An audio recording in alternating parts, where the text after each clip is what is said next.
नमस्कार, आप देख रहे हैं फैक्ट नाउ की फैक्ट खबर। नमस्कार, आप देख रहे हैं डिस्कवरी ऑफ महाराष्ट्र न्यूज। बीते दिन कल 4 जून को लोकसभा चुनाव का नतीजा आ गया है, जिसमें एनडीए अच्छी खासी बहुमत के कगार पर है, लेकिन कहीं न कहीं 400 पार का आंकड़ा छू नहीं पाया। कुछ दावे खोखले निकले, पर मुकाबला बेहद दिलचस्प रहा। इंडिया गठबंधन ने अच्छा मुकाबला किया। महाराष्ट्र में मुकाबला इतना दिलचस्प था, लोकसभा चुनाव में 2024 में कांग्रेस ने 99 सीटों पर जीत हासिल की है। पार्टी का ये प्रदर्शन 2014 और 2019 के मुकाबले लोकसभा चुनाव से कहीं बेहतर है। 2014 के लोकसभा चुनाव में कांग्रेस सिर्फ 44 सीटों पर सिमट गई थी, जबकि 2019 में उसने 52 सीटें जीती थी। इस तरह कांग्रेस ने अपने पिछले आंकड़े में 47 सीटों की बढ़ोतरी की है। कांग्रेस ने लोकसभा चुनाव से पहले इंडिया गठबंधन बनाने की पहल की और अपने सहयोगी दलों के साथ पूरी मजबूती के साथ चुनाव लड़ा। स्पेशली महाराष्ट्र, उत्तर प्रदेश, तमिलनाडु और बिहार में कांग्रेस ने सहयोगी दलों के साथ अच्छा तालमेल बिठाया और एनडीए को 300 सीटों के आंकड़े तक भी नहीं पहुंचने दिया, जबकि एनडीए ने इस चुनाव में 400 पार का नारा दिया। वहीं महाराष्ट्र की बात करें तो महाराष्ट्र में 1 से 13 सीटों पर पहुंची कांग्रेस। महाराष्ट्र में कांग्रेस ने उद्धव ठाकरे की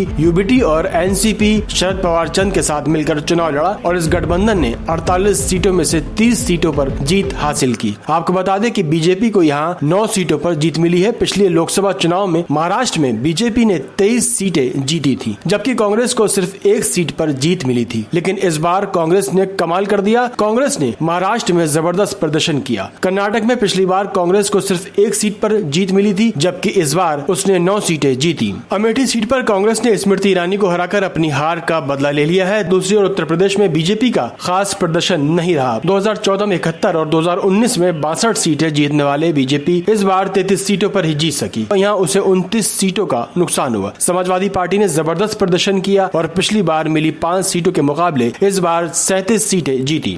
उधर महाराष्ट्र में बीजेपी के खराब प्रदर्शन के लिए फडणवीस ने जिम्मेदारी ले ली। महाराष्ट्र के डिप्टी सीएम देवेंद्र फडणवीस ने कहा, मैं महाराष्ट्र में ऐसे नतीजों की जिम्मेदारी लेता हूं। मैं पार्टी का नेतृत्व कर रहा था। मैं भाजपा आलाकमान से अनुरोध करता हूं कि मुझे सरकार की जिम्मेदारी से मुक्त कर दिया जाए, ताकि मैं आगामी चुनाव में पार्टी के लिए और कड़ी मेहनत कर सकूं। इधर पीएम मोदी ने शेवटी हे किती स्टॅटिस्टिक्स मी मांडलं असलं तरी जागा कमी आलेल्या आहेत, ही फॅक्ट आपल्याला या ठिकाणी मान्य करावी लागेल आणि एकूणच या निवडणुकीचं नेतृत्व हे एक प्रकारे भारतीय जनता पक्षामध्ये मी करत होतो। त्यामुळे या ठिकाणी जो काही पराभव झाला असेल, ज्या काही जागा कमी आल्या असतील, याची सगळी जबाबदारी ही माझी आहे, ती मी स्वीकारतो।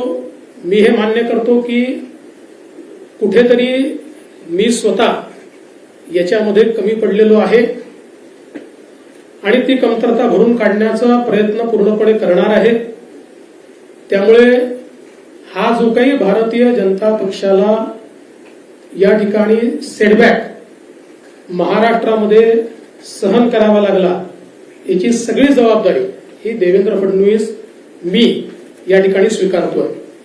आणि मी पक्षाला एक विनंती अजून करणार आहे, अर्थात भारतीय जनता पक्षामध्ये पक्ष सगळे निर्णय करतो की आता मला विधानसभेकरता पूर्ण वेळ त्या ठिकाणी उतरायचा आहे।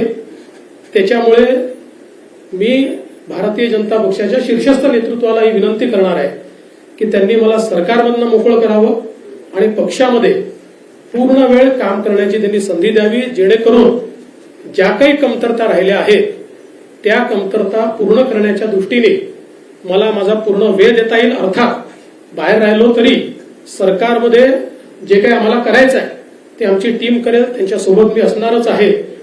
या संदर्भात लवकरच पक्षाच्या वरिष्ठांना मी भेटणार आहे आणि मग त्यांच्या सल्ल्याने ते जे सांगतील त्यानुसार पुढची कारवाई मी करेन।